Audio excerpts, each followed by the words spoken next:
समोर येते बातमी आहे उद्योगपती गौतम अदानी यांच्या संदर्भात। तर उद्योगपती गौतम अदानी हे सागर बंगल्यावरती दाखल झाले आहेत। आताच्या क्षणाची सर्वात मोठी बातमी आपण पाहतोय, सागर बंगल्यावरती उद्योगपती गौतम अदानी पोहोचले आहेत आणि मुख्यमंत्री देवेंद्र फडणवीस यांच्या भेटीला ते दाखल झाल्याची माहिती मिळते। अत्यंत महत्त्वाची अशी ही भेट आहे। गौतम अदानी आणि देवेंद्र फडणवीस हे यांची भेट होतीये, त्यासाठी सागर बंगल्यावरती गौतम अदानी दाखल झालेत। तर दोघांमध्ये जवळपास 1.5 तास चर्चा झाल्याची माहिती सुद्धा मिळतेय। फडणवीसांच्या भेटीसाठी अदानी हे सागर बंगल्यावरती दाखल झाले आणि 1.5 तास या दोघांमध्ये चर्चा झाल्याची माहिती आहे। नेमकं ही बैठक का झाली, भेट का झाली, या संदर्भातल्या अपडेट्स आता समोर येत आहेत।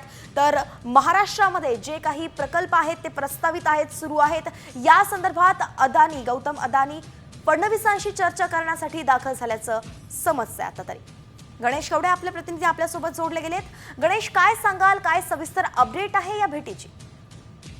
नक्कीच गौतम अदानी मुख्यमंत्री देवेंद्र फडणवीस यांची भेट घेतलेली आहे। प्रामुख्याने जर बघितलं असेल तर झोपडपट्टी मुक्त करायचं आणि यासाठी धारावी प्रकल्प पुनर्वसनाचा हा प्रोजेक्ट आहे आणि धारावी प्रकल्प पुनर्वसन हा गौतम अदानी यांना देण्यात आलेला आहे आणि यावर विरोधक देखील वारंवार टीका करताना पाहायला मिळतात। मात्र हा प्रकल्प लवकरात लवकर कशा पद्धतीने पूर्ण होईल या संदर्भामध्ये प्रामुख्याने चर्चा मुख्यमंत्र्यांबरोबर होत असल्याचं आहे ते सुद्धा माहिती मिळत आहे। मात्र या प्रकल्पासाठी लागणाऱ्या काही जागा होत्या त्या अगोदरच्या सरकारमध्ये म्हणजे 2.5 वर्षामध्ये शिंदे सरकार असताना ती जागा देण्यात आल्या होत्या। त्यामुळे लवकरात लवकर प्रकल्प मार्गी लावण्यासाठी कालच जर मुख्यमंत्री यांनी सचिवांच्या देखील बैठकी घेतलेल्या आहेत आणि या बैठकीमध्ये 100 दिवसांचे प्रोजेक्ट येणाऱ्या दिवसातले हे खरं तर त्यांनी तयार करायला सांगितलेले आहेत आणि त्यातलाच हा जो प्रकल्प महत्वाचा प्रकल्प वाढवण बंदर देखील आहे तो अदानीकडे असल्या आहे आणि त्या देखील वाढवण बंदराला देखील चालना लवकरात लवकर कशी मिळेल या